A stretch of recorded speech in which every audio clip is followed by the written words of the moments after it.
Welcome to another episode, everyone. Please subscribe to the channel if you have not done so. Let me take you back to Centinela State Prison, where the Compton Crips pulled off a caper of sorts. Well, let's call these individuals fraud number one and fraud number two. This transpired not long before I paroled from Centinela State Prison. There were two individuals from Compton there, and they were a father and son team. So let's say one was named Big Devil, the other one was named Little Devil. He's his son. They were in a cell together. Some of you are going to know exactly, of course, who it is that I am referring to. I'm going to change the names here to protect the guilty and the innocent. I myself was and still am rather close with Big Devil. We done time together in the past. I know him very well. This is my guy. He was at my cell door every day. He was a porter inside of the building. Every day he stopped by my cell and hung out with me for an hour or two, and we chopped it up every single day. He was there, and then his son hit the yard. His son came to the yard and, of course, went right into the cell with his father. These two individuals are really identical. And after his son had been on the yard for a little while, he's very close, his son is, Little Devil, with fraud number one and fraud number two. Fraud number one is a short dude who has a little size. We used to work out together. Fraud number two is just an overweight individual who was a loudmouth. But both of them and Little Devil are rather close. Everyone respects Big Devil. He's an OG from Compton, Crip. In fact, he's from Carver Park. Might be Park Village. I don't know why I always get those two mixed up.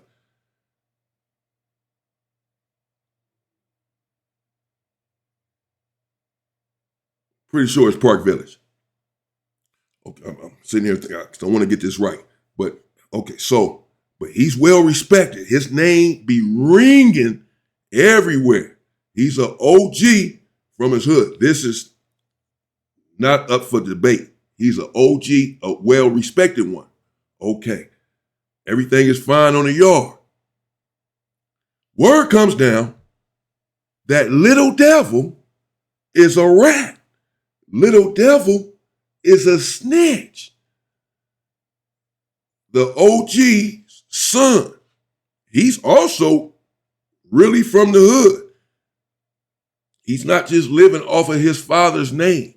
He represents on the street and in prison and the county jail. He had built a name for himself. He had his own identity. Word comes down that the case that he was in prison for, he had told on. Period. One day, out there on the yard, I see the Comptons grouping up. And the Watts car was with them, grouped up. I'm wondering what's going on here. And I can see Big Devil doing a lot of the talking. He's riled up. I, at that point, did not know what had come down. Later on that day, Big Devil comes to my cell. He runs it down to me, bro. Because I did ask him, bro, what's going on? I need to know. I'm in prison. This is how I protect myself. I need to know the tension that's on the yard, who's about to get into it, etc. I asked him, what was the grouping up about? What's going down out there, bro? He told me, bro, they trying to say that my son is a snitch. They trying to say that my son is a rat. You know, they acting like they gonna get off on my son or something. That ain't gonna happen. You know, I can't stand by and let that happen. Now, he did say my son is not a snitch, bro. He ran down the situation. He ran down the case to me, what have you.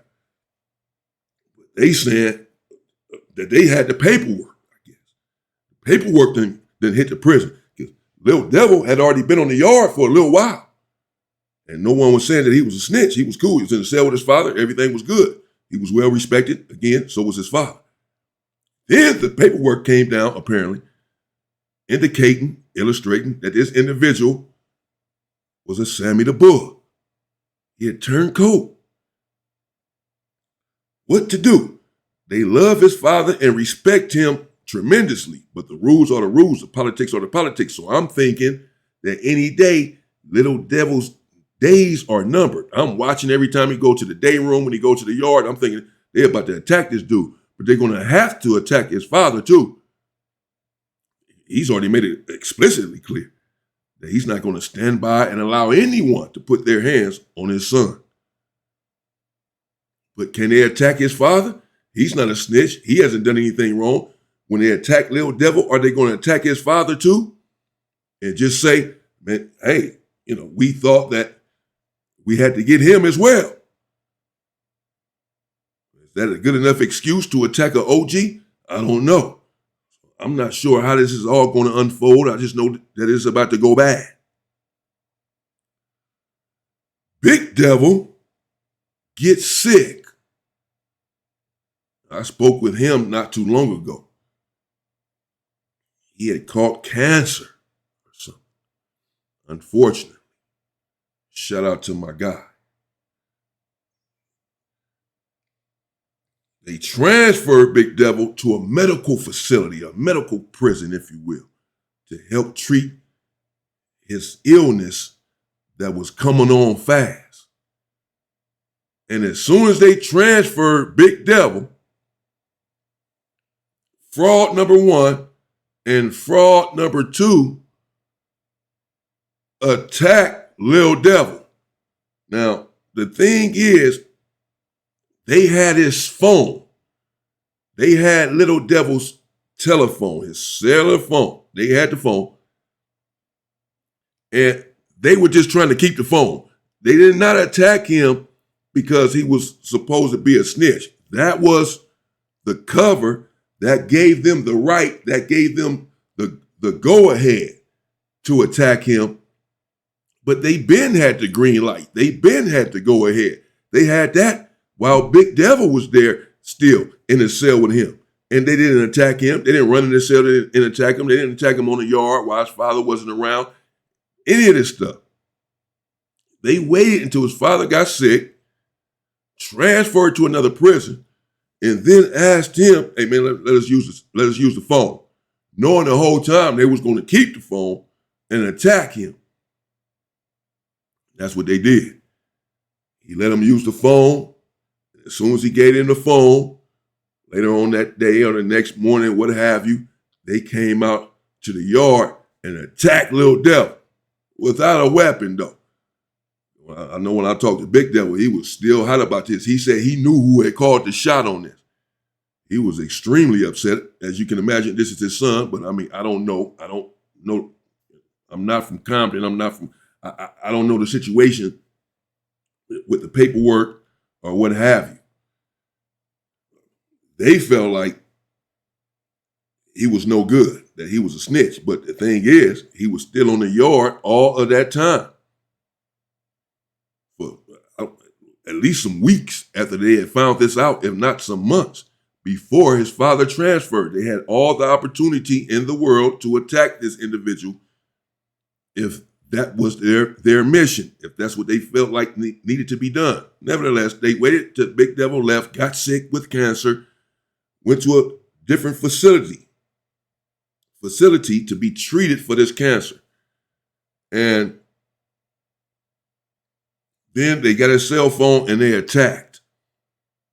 When they attacked him, or before they attacked him, they gave the phone, fraud number 1 and fraud number 2, to an individual from Grape Street Watch Crip. Because when you know you're about to attack someone, you do it all the time. Someone's about to lead the victim. When it's a 2-on-1, the one is about to lead a yard. He's going to be considered the victim every time it's a 2-on-1. You are coming back to the yard. But they may go in there, search your cell, etc. because you just got into this incident, had you in the holding cage in the program office and then go in there and search yourself. So people take precaution when they know they're about to go put in some work on the yard or in the day room and say, hey man, hold all my stuff or whatever till I come back. So they gave the phone, and the play the whole time on getting on Little Devil was for the phone. Period. They didn't give a damn about him supposedly being a snitch. They had all the opportunity in the world to get on him about being a snitch. They had months and did nothing. They get the phone to the boy from Grape Street. Hold this, bro. We about to get on him. Y'all been asking for this. Y'all been asking for us to get on him about this paperwork. We're about to do it now. Finally, months later. Hold your cell phone while we do this. Dude from Grape said, all right, bet, give me the phone. They get on Little Devil, boom, boom, boom, get him off the yard. They got him off the yard. They come back and they tell the dude from Grape, let me get the phone. All right, bro, we back. Give us the phone. Dude from Grape told him, I'm not giving y'all the phone. I'm keeping this. He told them that to their face. Yeah, it's true. There's no denying. These are facts. He told them to their face. So, as I said just yesterday or so, this is not stealing. This is taking to your face. Because he told them to their... Stealing, again, is, I lost the phone. The police got the phone. And none of that is true. Because then you don't have the gumption to tell them that you're just keeping the phone, so then you're stealing. But when you tell a man, I got it, to his face, you're not behind a cell door or anything. You right in his face and tell him, I got it, I'm keeping it, bro. I'm not giving you nothing. What's up? And that's what he did. They said, man, give us the phone. And dude from Grape bucked up on him. Said, bro, on Grape Street, I ain't giving y'all nothing.